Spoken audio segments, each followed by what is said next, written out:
Buen día a toda la gente que se ha conectado. Vamos a largar el anteúltimo encuentro, el penúltimo encuentro del curso MINSEC de este 2021 y vamos a dejar trabajar y presentar a la gente que sabe. Así que yo nada más saludarlos, agradecerles la gentileza de tomarse este rato, la gentileza de tomarse este rato para compartirlo con nosotros, de preparar la presentación. Sabemos que es un tiempo invertido, así que de corazón, desde la terapia intensiva pediátrica del Hospital Rawson de la provincia de San Juan, les damos unas gracias enormes y ya los dejo con el comité y con el grupo para que empecemos con la disertación. Hola, buen día. Mi nombre es Florencia Ruspino, soy médica pediatra, formo parte del grupo de trabajo en discapacidad acá en San Juan, de la Sociedad Argentina de Pediatría, y les damos la bienvenida a Juan y a Paula. Voy a tener el agrado de presentarlo a Juan para que empiece con la disertación. Juan es médico pediatra, terapista de la Sociedad Argentina de Pediatría, es miembro titular de la Sociedad Argentina de Pediatría, es ex secretario del Grupo de Trabajo en Discapacidad de la Sociedad Argentina de Pediatría entre el año 2001 y 2019, es docente de la primera cátedra de Pediatría del Hospital de Clínicas de José de San Martín, de la Ciudad Autónoma de Buenos Aires, es jefe de la división de la primera cátedra de Pediatría del Hospital de Clínicas de José de San Martín, es médico interno de la Unidad de Cuidados Intensivos del Hospital de Niños, Dr. Guillermo Gutiérrez. Les damos la bienvenida y le agradecemos la presentación. Bueno, buenos días a todos. En principio quería agradecer a Javier Ponce, que es el jefe de la terapia intensiva del Hospital Guillermo Rawson, y a nuestros coordinadores de esta charla, a Germán y a Florencia, que son integrantes del grupo de discapacidad de San Juan, y fundamentalmente a Laura Sad, que bueno, con ella tenemos una relación cordial y hemos organizado el último congreso de discapacidad en pediatría que organizó la Sociedad Argentina de Pediatría. Bueno, muchas gracias y bienvenidos a todos. Y bueno, vamos a tratar de poner un poco de claridad en esto que es que un paciente discapacitado llegue a una sala de emergencias o a una guardia. No me pasan las diapos. A ver, Bueno, ahí están. Bueno, mi nombre y los lugares donde yo trabajo, el lugar donde trabaja Paula, y vamos a empezar con el problema que nos convoca en el día de hoy. La noticia es que pacientes discapacitados hay y cada vez va a haber más. Bueno, la Organización Mundial de la Salud estima que hay más de 1.000 millones de personas con algún tipo de discapacidad, o sea, un 15% de la población. Y esto año a año va aumentando, con lo cual la posibilidad de que nosotros tengamos que atender a un paciente con discapacidad es alta y va a ser más alta en la medida que vaya pasando el tiempo. Y esto tiene que ver con que las terapias intensivas y todas las tecnologías médicas ayudan a que la sobrevida de pacientes sea cada vez mejor. Lo que pasa que eso es expresa de que por ahí tengan algún tipo de discapacidad. Bueno, los problemas que tiene es que en general las personas con discapacidad tienen menos acceso a los servicios de salud. Y muchas veces sus necesidades quedan desatendidas. Si bien existen servicios de salud para las personas con discapacidad, estos no siempre son de la mejor calidad y no tienen los recursos suficientes. Entonces hay una necesidad urgente de ampliar los servicios destinados a las personas con discapacidad, sobre todo en lo que tiene que ver con la atención primaria.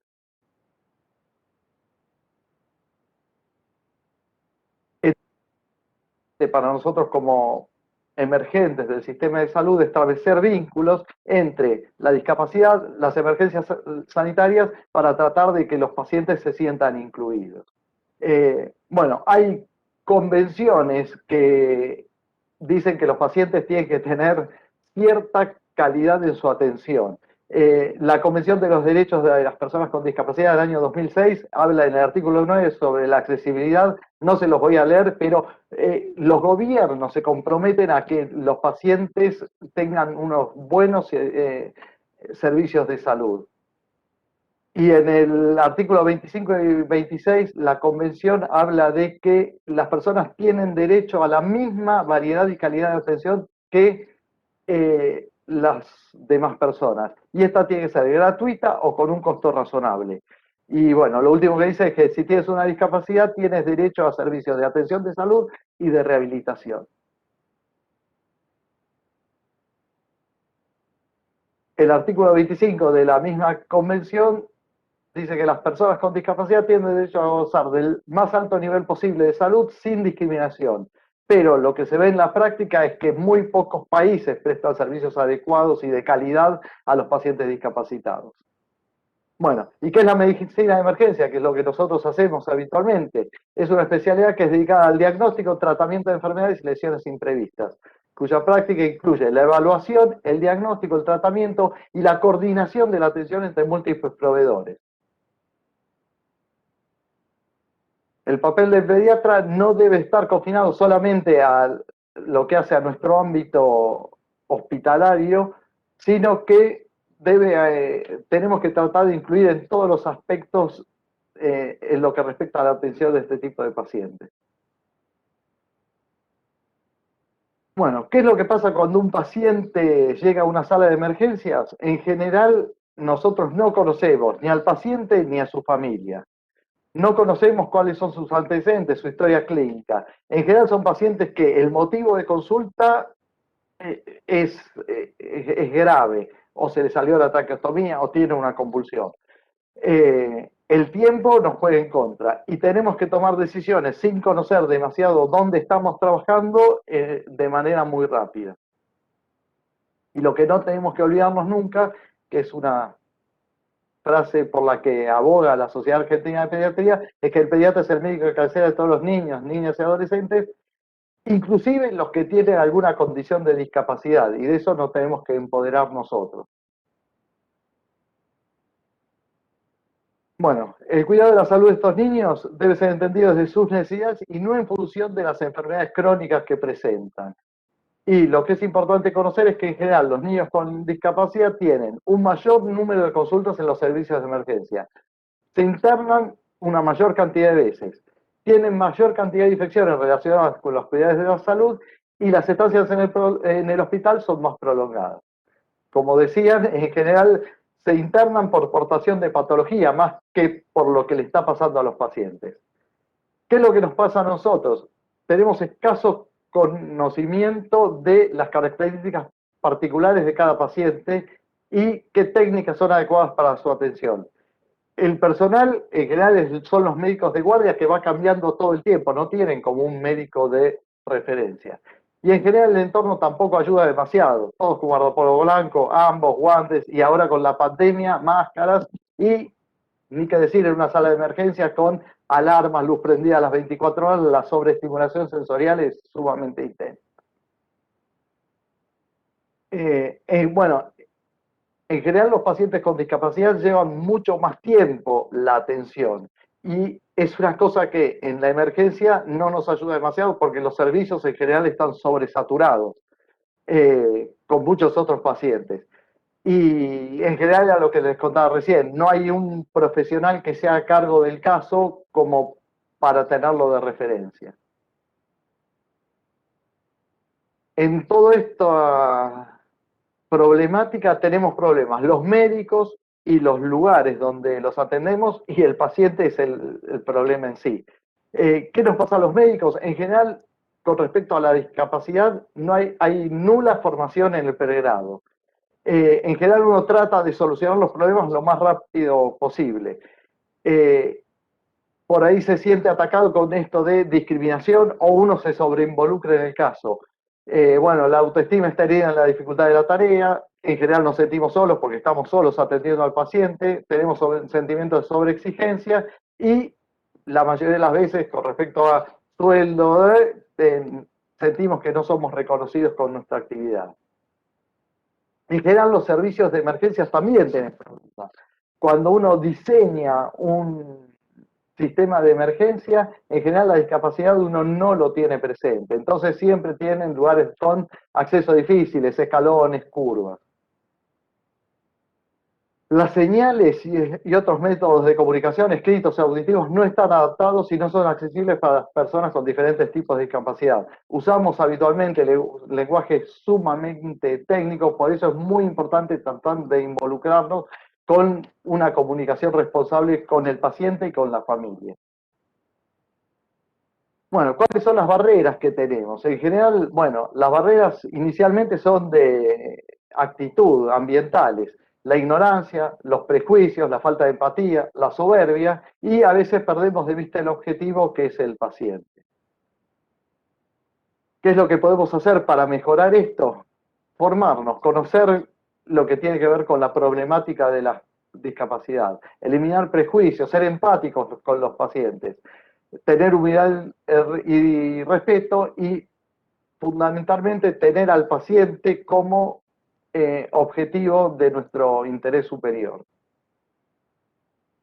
Entonces el desafío es tratar de transformar la condición de urgencia, que es un momento difícil, en un momento para construir una alianza y establecer una comunicación adecuada entre el equipo de salud y la familia.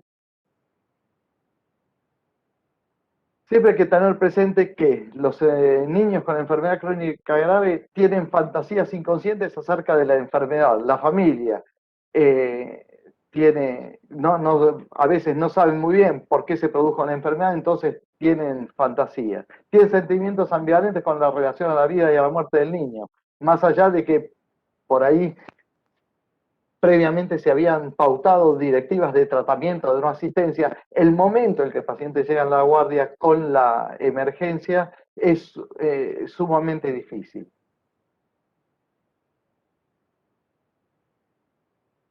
Bueno, los padres de los chicos con una enfermedad crónica grave tienen mitos y creencias que es una cosa cultural y muchas veces la vida y el cuidado de este chico, la vida de toda la familia se organiza en torno al cuidado de este chico. Y muchas veces se suelen sentir no escuchados, discriminados o abandonados. La familia de estos pacientes en general son muy particulares porque conocen mucho de la enfermedad del chico, por ahí mucho más que lo que sabemos nosotros, y son pacientes que a veces tienen necesidades tecnológicas, traqueostomía, gastrostomía, conectados a un respirador, y los papás por ahí no saben demasiado de la fisiopatología ni por qué, pero saben perfectamente manejar estas cosas. Entonces uno lo mejor que puede hacer es escucharlos y sentirse empático con ellos. Bueno, están muy entrenados y fundamentalmente tienen desconfianza ante caras nuevas y no saben si tienen o están embebidos en la problemática de su pariente. Bueno, muchas veces la familia en el curso de la incapacidad necesita percibir avisos. Bueno, hay culpas, conflictos, en general los problemas familiares son una constante en los pacientes discapacitados. Y bueno, tienen todas estas cosas económicas de los costos de la atención, pérdida de días laborales y problemas con el empleo cuando las internaciones se prolongan demasiado. Bueno, ¿cuáles son las recomendaciones para el manejo de la información con los padres? Que hay que tratar de por ahí no enfocarse pura y exclusivamente en el problema que viene a la consulta, sino ofrecer una visión integradora del niño y la familia. Rescatar siempre los aspectos positivos y ser bastante cuidadoso con el pronóstico. Respetar los tiempos de los padres porque ellos también tienen que ir elaborando el duelo. Y se debe favorecer la aceptación progresiva del problema, lo que va a fortalecer el vínculo de la familia en su conjunto. Bueno, ¿qué sería ideal? Que contemos con centros de atención integral de manera ambulatoria para los pacientes discapacitados.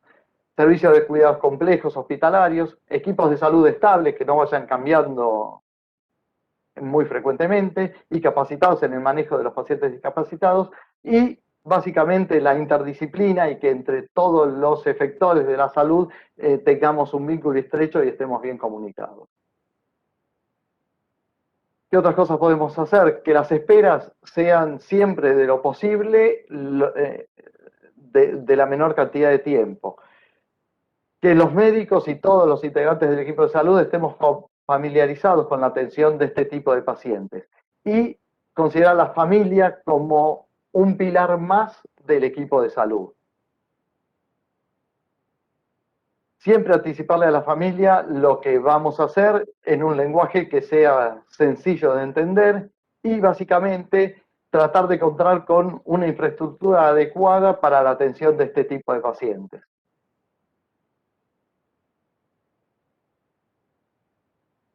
Cuando uno es médico de cabecera de un paciente con discapacidad, lo ideal sería que la familia siempre cuente con un resumen de historia clínica lo más actual posible para que al médico que le toque atenderlo le sea más fácil conocer la problemática, los medicamentos y suplementos que recibe, el teléfono de algún médico de referencia que se pueda consultar en caso de que el paciente tenga que ser atendido en una emergencia.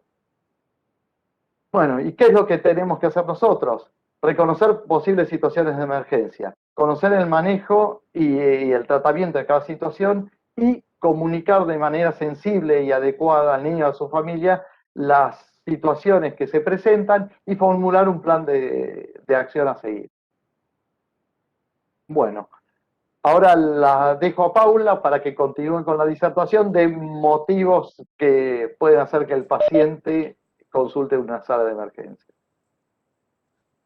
Hola, buen día a todos. Les habla Germán Mengual, médico pediatra acá de San Juan, parte del grupo de trabajo de discapacidad de acá de la SAP de San Juan. Tengo el gusto de presentar a la doctora Paula Urrestarazu. Ella es médica pediatra, especialista en gestión de servicios para la discapacidad, coordinadora de la Unidad de Cuidados Progresivos Pediátricos del Hospital Español en Buenos Aires y es exsecretaria del Grupo de Trabajo en Discapacidad de la SAP en los periodos 2014 y 2015 y 2016-2017. Para continuar con la charla, como decía el doctor, vamos a ver los motivos de consulta particulares en estos tipos de pacientes. Muy bien. Bueno, buen día a todos. Me sumo a los agradecimientos de Juan. Juan ya nos dio un panorama general de por qué es importante el abordaje de la temática de la discapacidad en la emergencia. Yo en esta parte de la presentación me voy a enfocar en lo que tiene que ver con la atención de los pacientes con condiciones crónicas complejas o discapacidades múltiples, ¿sí?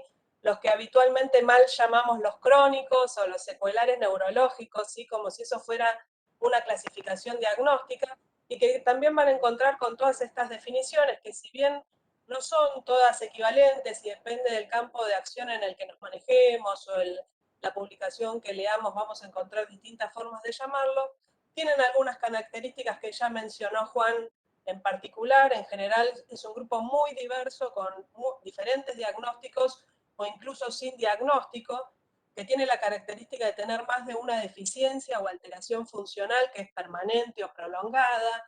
Son pacientes que en general tienen más frecuencia de intercurrencias respiratorias, un estado nutricional pobre y que demandan más del sistema de salud, es decir, son los que más consultan al hospital, los que más consultan a la guardia, los que más se internan.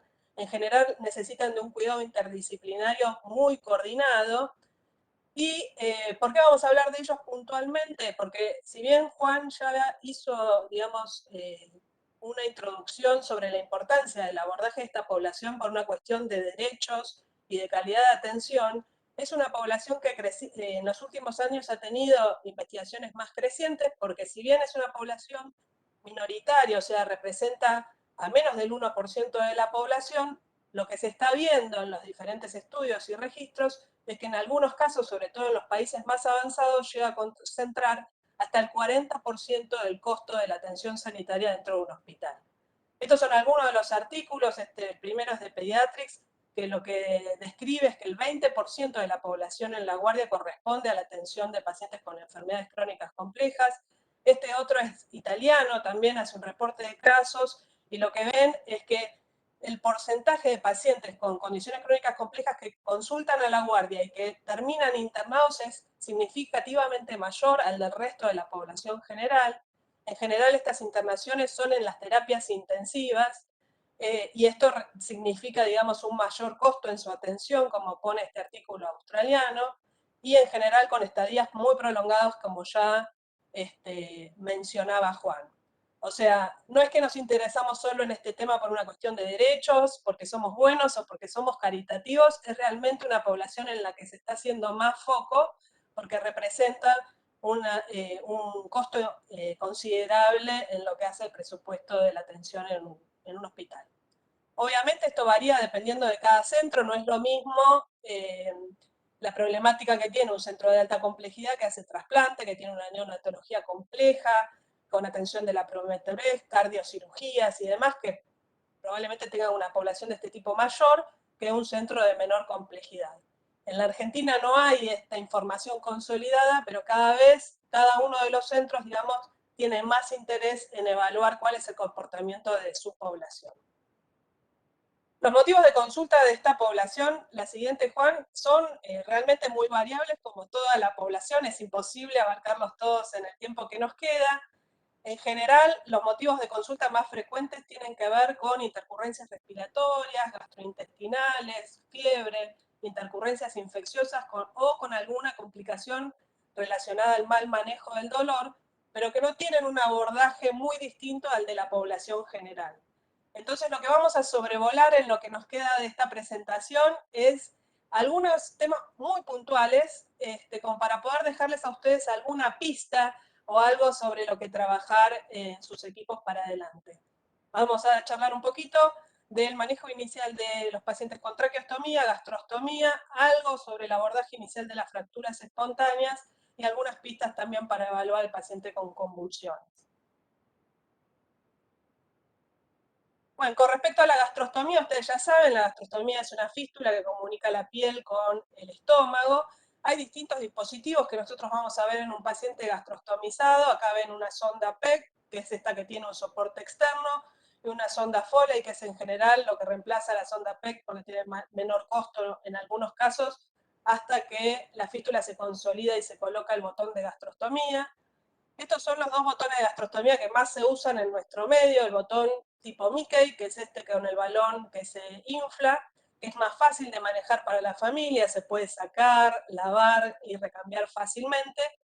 Y este otro botón, que es el tipo BARD o tipo hongo, que es un botón rígido, que en general se sale menos fácilmente, que tiene una válvula antirreflujo que nos permita que el contenido gástrico salga cuando el botón está abierto, pero que necesita un manejo más complejo. En general necesitamos un cirujano cuando se obstruye o tiene alguna ruptura o problema para resolverlo. La que sigue, Juan. Algunos problemas frecuentes que pueden pasar con la gastrostomía: el botón se puede obstruir, en general con contenido alimentario, con medicamentos. Se puede salir accidentalmente por ruptura del balón o por que el balón esté desinflado. Puede presentar granulomas, que es un tejido inflamatorio habitual, ¿no? Para el cuerpo siempre la ostomía va a ser una herida, y el botón gástrico va a ser un cuerpo extraño dentro del cuerpo que el cuerpo va a tratar de eliminar. Puede haber irritación o celulitis alrededor del ostoma, puede haber algún sangrado leve, o síntomas gastrointestinales en general relacionados con, que pueden estar relacionados o no, con una mala técnica alimentaria. Con respecto a la obstrucción, como les decía antes, si tenemos un botón de tipo Mickey, el botón se puede sacar, limpiar, desobstruir, ordeñar. Mientras el botón está afuera, hay que poner una sonda Foley para que la fístula no se cierre, y después puedo volver a colocar el mismo botón en el paciente. En general, la recomendación es que siempre que haya una obstrucción no tratemos de desobstruirlo a lo bruto y pasando bicarbonato o soluciones extrañas con el botón puesto en el paciente, porque eso va a generar dolor, distensión, náuseas y vómitos, sino retirar el botón, desobstruirlo y volverlo a colocar. Para esto, obviamente, es importante que el personal de salud esté entrenado y que también esté entrenada la familia. El otro botón, que es el tipo BAR, que yo les mencionaba, si se obstruye o hay algún problema, sí necesitamos al cirujano para que lo saque. La presencia, la siguiente, Juan, la presencia de granulomas, la técnica alimentaria es algo que en general, si no se hace correctamente, genera mucha malestar, distensión abdominal, lo que les decía, vómitos. En general, la alimentación por la gastrostomía tiene que ser por gravedad o gavage, a través de los prolongadores ad hoc. Acá vemos un prolongador fino, que es un prolongador largo, en general para alimentación líquida, y un prolongador más grueso, que es un prolongador más corto, que es para la alimentación por papilla o procesados.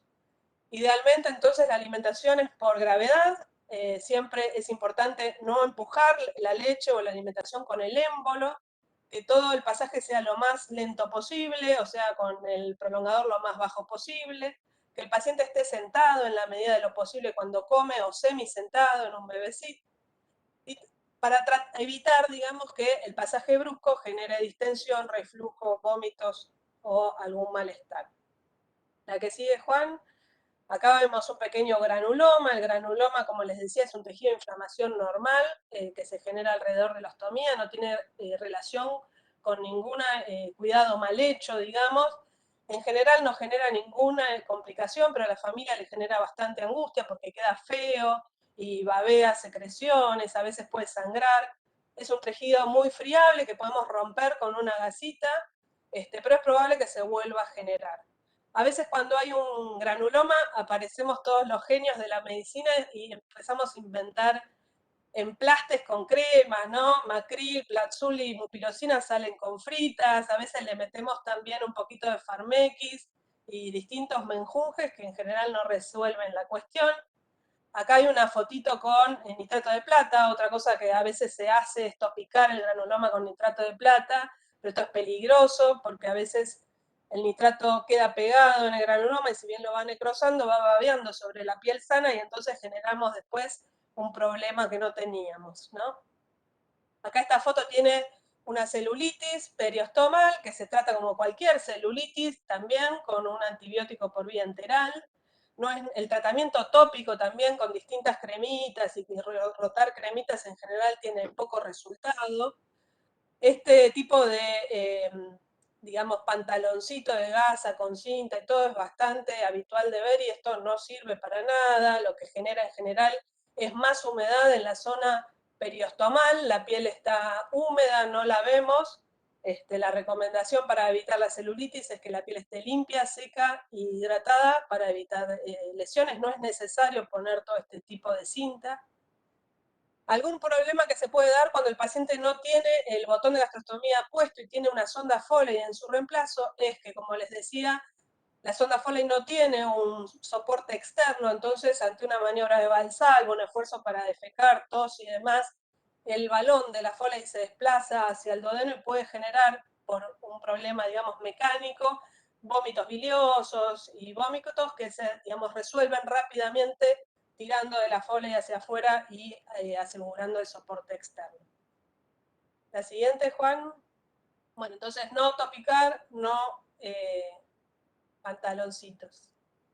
Los pacientes con traqueostomía, ustedes saben, tienen diferentes tipos de traqueostomías. Las que más usamos en Argentina, digamos, son las cánulas, la Gile, la Urinco, la Rash, con o sin balón, de pediátricas, neonatales, diferentes tamaños y longitudes, y toda una serie de dispositivos que vienen asociados al cuidado de un niño con traqueostomía, como es un aspirador manual, como ven ahí, un aspirador eléctrico, distintos métodos de sujeción, aerocámaras para entrega de aerosoles por traqueostomía, válvulas fonatorias con o sin puerto de oxígeno y sistemas de humidificación pasivos también de distintos tamaños y con o sin puerto de oxígeno.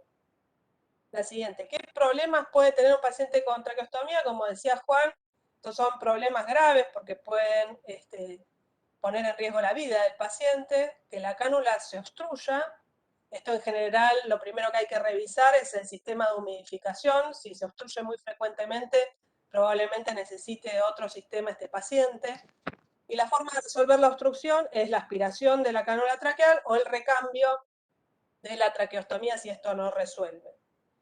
Obviamente, todos los cuidadores de un niño con traqueostomía tienen que estar entrenados en resolver todos estos problemas antes del alta, aunque sea una internación prolongada o sea una consulta a la emergencia breve. O sea, nos tenemos que asegurar antes de que vuelva a casa de que sepa resolver estas cuestiones en el hogar.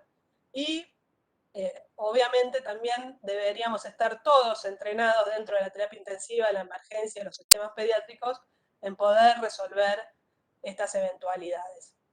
La decanulación es también algo frecuente, sobre todo en chicos más grandes, que se tocan la cánula, se mueven y juegan, la toquetean y la cánula se desplaza. La decanulación en general, dos cosas hay que mirar. O que la cánula sea corta para el tamaño del paciente y se salga fácilmente, o que el método de sujeción no sea el adecuado. A veces las cánulas se sujetan con cuellitos comerciales que son como de goma espuma y muy flexibles o elásticos, y la cánula se sale fácilmente. El sistema de sujeción tiene que ser firme, no tiene que ahorcar al paciente, tiene que dejar pasar por lo menos un dedo entre la sujeción y el cuello, pero tenemos que asegurarnos de que sea un método seguro. También en la traqueostomía pueden aparecer granulomas o celulitis. Acá los granulomas pueden en algunos casos dificultar la recanulación del paciente, y en esos casos sí vamos a necesitar el endoscopista y la extirpación del granuloma. Puede haber alguna especie de sangrado leve, en general relacionado con una mala técnica de aspiración o una aspiración muy profunda que lesione la mucosa. Y puede haber una consulta bastante habitual que aumenten las secreciones o que cambie el color de las secreciones. Esto sin ninguna otra sintomatología o clínica asociada por sí solo no tiene mucha significación. Es algo bastante habitual. Los pacientes con traqueostomía están colonizados, pero hay que tener claro que una cosa es colonización y otra cosa es que tenga alguna infección respiratoria baja o alta este paciente. La siguiente, con respecto a la traqueostomía, nosotros con el grupo de trabajo hicimos hace unos años un consenso sobre el cuidado de traqueostomía, incorporando a los grupos de trabajo de neumonología, kinesiología, enfermería y a los jefes de endoscopía de los principales centros pediátricos de Buenos Aires, y que tuvo como objetivo generar lineamientos básicos sobre este cuidado sencillo, tomando la mejor evidencia disponible y enfocándonos fundamentalmente en que los niños con traqueostomía tengan la vida más autónoma posible, que a veces está limitada por las recomendaciones de los mismos profesionales, ¿no? La siguiente. Bueno, uno de los temas frecuentes también es que los pacientes con condiciones crónicas complejas consulten por convulsiones a la guardia. En general se trata de pacientes con epilepsias mal controladas. Es bastante común que estos pacientes tengan pocos controles o sean poco frecuentes. A veces caen a la guardia pacientes de 15 años que siguen con el fenobarbital que le dieron en la neo, con el sulfato de zinc, y que nadie en el transcurso de estos años se animó a poner o en dosis terapéuticas o a suspender, ¿sí? Pacientes que vienen con dosis homeopáticas, que no controlan para nada el cuadro. Y un tip que les queremos dejar, que es importante, siempre que haya una epilepsia mal controlada, revisar en estos pacientes cómo se administra la medicación, ¿sí?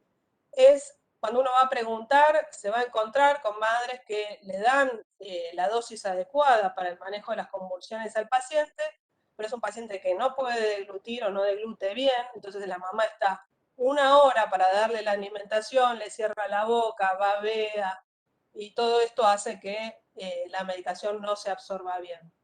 Chequear las formas de presentación, a veces hay antiepilépticos que vienen en forma jarabe, se puede preparar un preparado magistral, pero otras veces se dan en comprimidos, dosis difíciles de preparar. La mamá parte en 7 pedacitos el comprimido, después lo machaca, después lo mete en una jeringuita y le da la mitad de lo que diluyó, y probablemente la dosis también termine siendo subterapéutica, ¿no? Ver que no haya interacciones con alguna otra medicación también es importante, y sobre todo no confundir convulsiones con dolor mal controlado.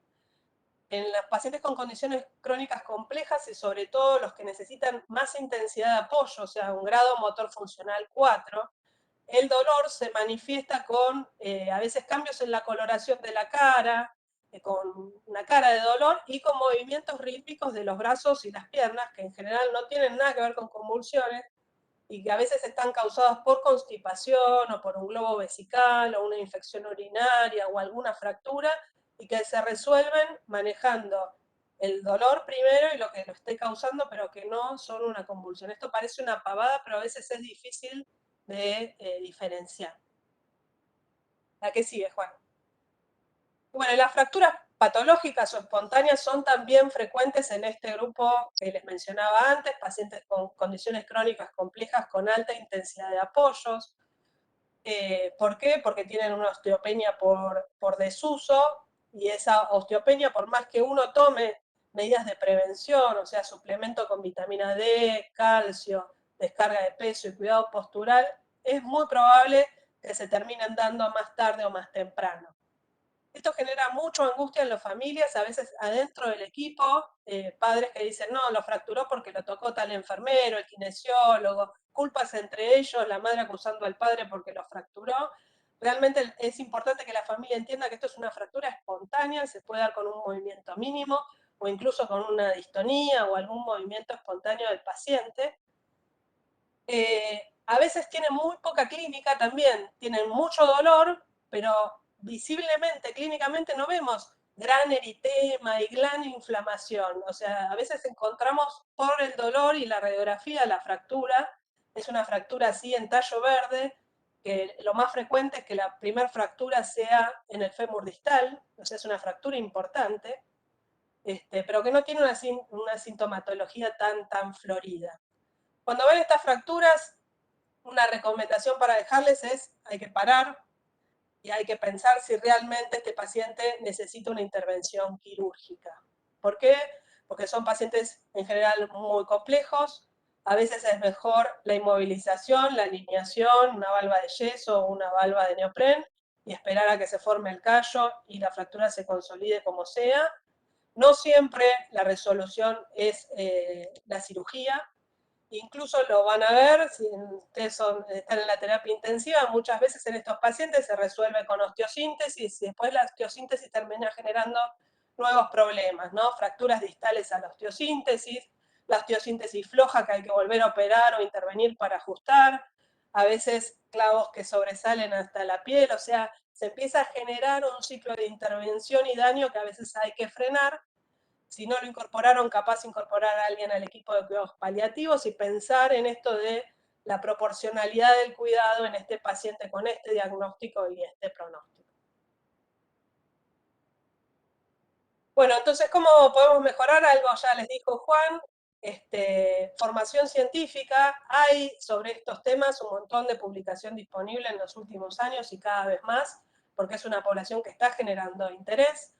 Afianzar la relación médico-paciente-familia. Estos son todos pacientes que seguramente ustedes conocen con nombre, apellido, saben cómo se llama la madre, dónde vive, o sea, tratar de que todo ese conocimiento se traduzca en una alianza realmente terapéutica que sea beneficiosa para el equipo y para el paciente. Incorporar a la interdisciplina, no son pacientes que podemos abordar solos, vamos a necesitar distintos especialistas y conocimientos capaz muy específicos en algunos casos. Documentar todo, como decía Juan, en la historia clínica, lo que informamos, cuáles van a ser los problemas potenciales que charlamos con la familia y cómo los vamos a resolver. Hacer alianzas, si la hay, con algún médico de cabecera que sea más accesible a la familia, como para tratar de que sea, digamos, un freno a la consulta al centro de alta complejidad y que algunas cosas se puedan resolver para el paciente más cerca de la casa. Capacitar sobre estos temas, aunque parezcan muy sencillos, a todos los profesionales, enfermeros, médicos, kinesiólogos y demás que integren los servicios de emergencias y de atención crítica, y realizar protocolos de actuación que, aunque parezcan sencillos, como estos que le mencionábamos del cuidado de la traqueostomía, son esenciales para que todos podamos hacer lo mismo, recomendar las mismas cosas y generemos menos confusión en el paciente y su familia. Bueno, para cerrar, es fundamental entonces, como decía Juan, incluir contenido sobre discapacidad en todos los programas de formación, y como les decía antes, no porque somos buenos, caritativos o buenas personas, sino porque realmente es un problema que va en crecimiento, que demanda mucho más del sistema de salud, y que brindar un mejor cuidado orientado a las necesidades del paciente con menor costo nos va a permitir brindar mejor salud no solo a esta población, sino a toda la población en general. Como decía Einstein, para cambiar los resultados hay que cambiar la forma de hacer las cosas, pero para cambiar la forma de hacer las cosas hay que también cambiar la forma en la que pensamos, así que esperamos con Juan haberles dejado algunas inquietudes e ideas para el futuro. Muchas gracias. Muchísimas, pero muchísimas gracias. Vamos a tomarnos un ratito para las preguntas. Yo repito el agradecimiento porque es un área en la cual, como han dicho ustedes, tenemos muchos pacientes y tenemos muchas, o tengo, hablaré por mí, falencias de acción y de conocimientos. Entonces, me parece que, como decías recién, Paula, es momento de acceder, no por una cuestión solamente humanitaria y caritativa, sino por una cuestión hasta de costos y organizacional, a protocolos, a estructuras, a programas de funcionamiento. La población, por ejemplo, de San Juan de pacientes con internación domiciliaria es amplísima. No sé cómo será en otros lugares, pero acá, sin exagerar, debemos tener por lo menos 100 niños traqueostomizados o más que están en sus casas con respiradores. Entonces, cada uno de nosotros que tiene uno de esos pacientes en el domicilio acciona en función de su lectura y de su idoneidad. Creo que ya estamos en un momento de decir, mire, señores, vamos a trabajar todos igual de esta manera. Este va a ser el camino de circulación de estos pacientes. Acá se los va a atender, porque cada uno arma sus protocolos chiquitos con su paciente y hasta a veces cuando tiene más de un paciente arma un protocolo distinto con cada paciente. Entonces quizás necesitemos consensuar y trabajar localmente con estos pacientes de demandas distintas, de alta demanda también, porque como ustedes han mencionado, son distintos no solo en la cuestión de salud, sino en la cuestión familiar, afectiva, son totalmente distintos. Si bien mucho, yo cuando escuchaba al principio, Juan, tu charla, pensaba que mucho de lo que decías sobre sugerencia de mejorar la atención también se aplica a otros chicos, no solo a los chicos con discapacidad. Pero es cierto que tenemos contextos distintos y estaría bueno funcionar todos más o menos parecidos, para que no sea tan amplio el abanico de calidad de atención que puede recibir. Entonces, se lo puede estabilizar en su casa, puede salir de su casa, qué, cuándo, cómo. Me parece que es una deuda que tenemos quienes tenemos estos pacientes en el domicilio y tener una estructura. Bueno, cada un año hay que internarlo a ese paciente para hacer como se hace en otros hospitales, hacerle un chequeo completo. ¿Qué hacemos? Porque es como que queda muy librado a la creatividad y conocimiento de cada uno. Yo, por mi parte, agradecerles de vuelta por tomarse este rato. Vamos a las preguntas. ¿Cómo? Bueno, Doc, una de las preguntas de la audiencia con respecto a la parte de gastrostomía era si se pueden usar films para proteger principalmente lo que es la exposición de la piel al ácido del estómago, digamos. En general, hay algunos apósitos que se pueden utilizar, pero digamos, si la piel se está lastimando, lo que hay que revisar es si el tamaño del botón es el adecuado para ese paciente. O sea, si pierde mucho contenido periostoma, probablemente ese botón ya sea chico o tenga algún problema para ese paciente y por eso le esté lesionando y demás.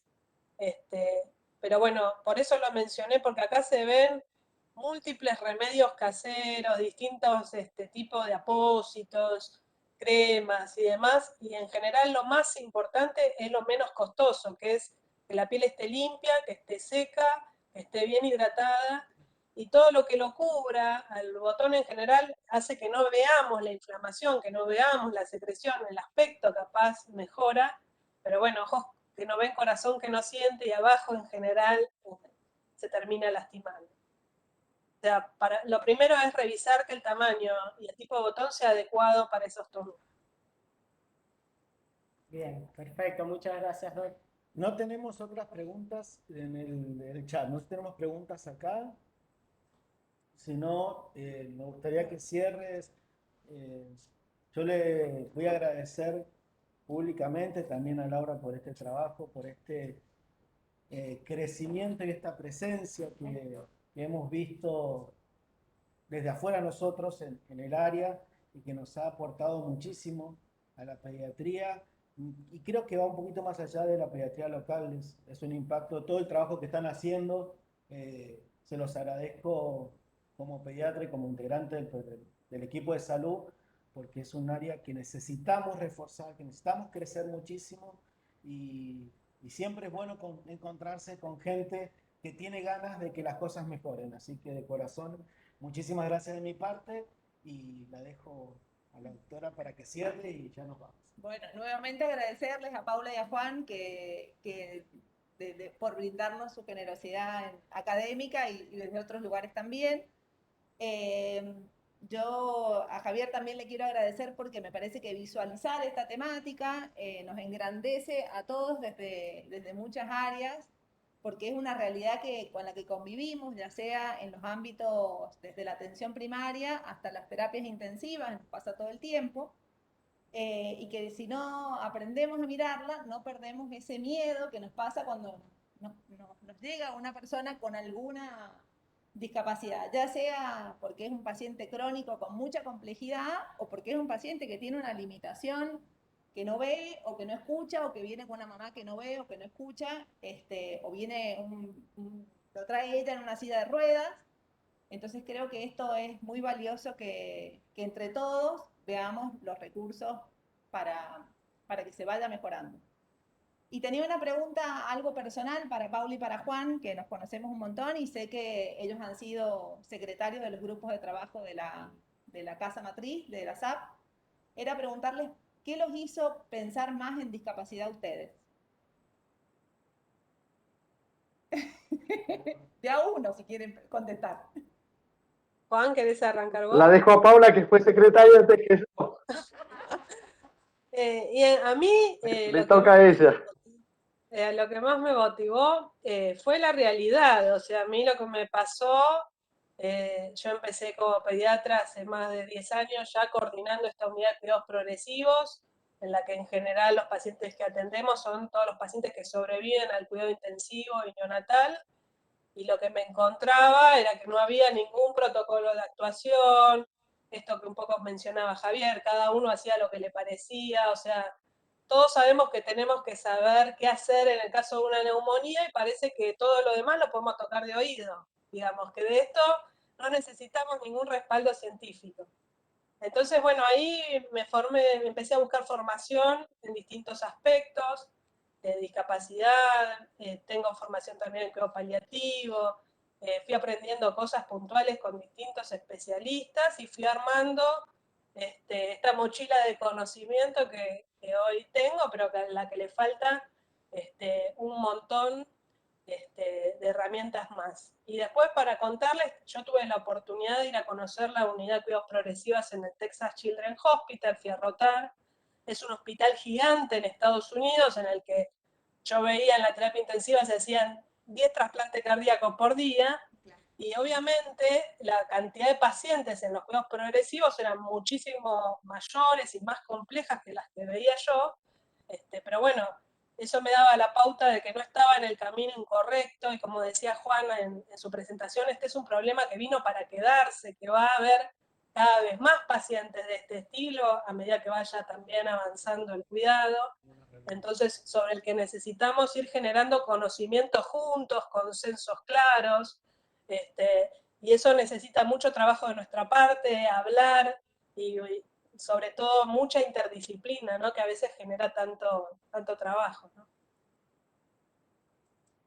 Bueno, por ahí, de mi parte, para contestarle a Laura, yo soy terapista intensivo infantil, o sea, atiendo a los pacientes cuando tienen alguna enfermedad aguda y que probablemente les deje algún tipo de discapacidad en el futuro, son los menos, pero hay, y en la medida que hay más pacientes y los cuidados intensivos avanzan, hay cada vez más.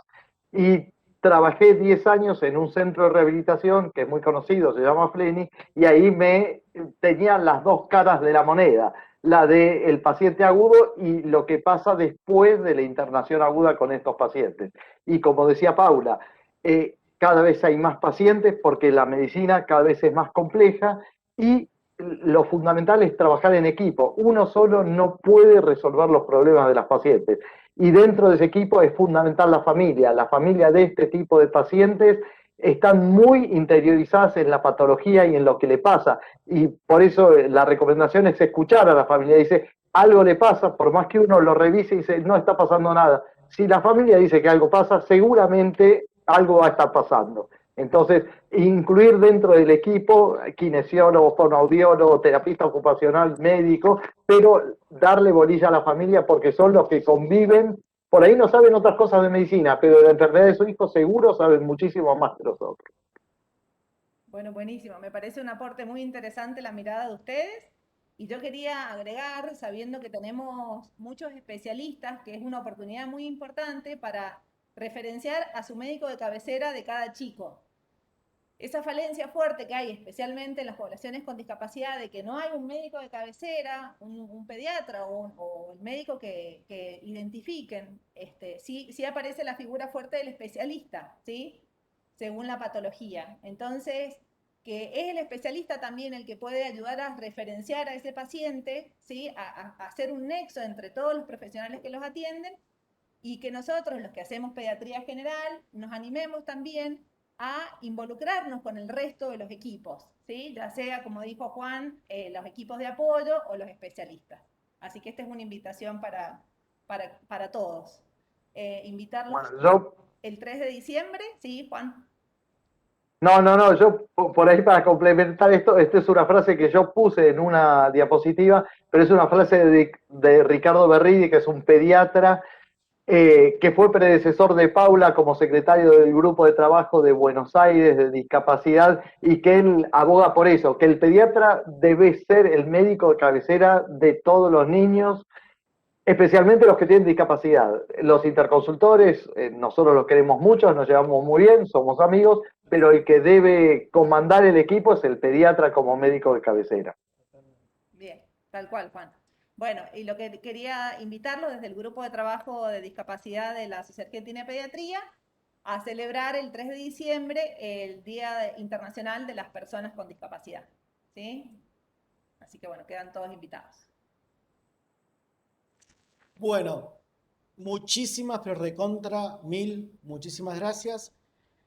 Vamos a cerrar la conferencia, vamos a liberarlos ya viernes 12:30 de la tarde. Estamos muy mal de la cabeza, pero les agradecemos igualmente el tiempo y la generosidad. Un muy buen fin de semana para todos y para todas, y nos encontramos dentro de 15 días con el último módulo de este curso. Bueno, y siguen ganando amigos para venir a San Juan, ¿verdad? Vamos a una firma. Les tomamos la palabra. Encantadísimo. Adiós. Bueno, chao, muchas gracias a todos. Un gusto a todos y saludos. Buen fin de semana.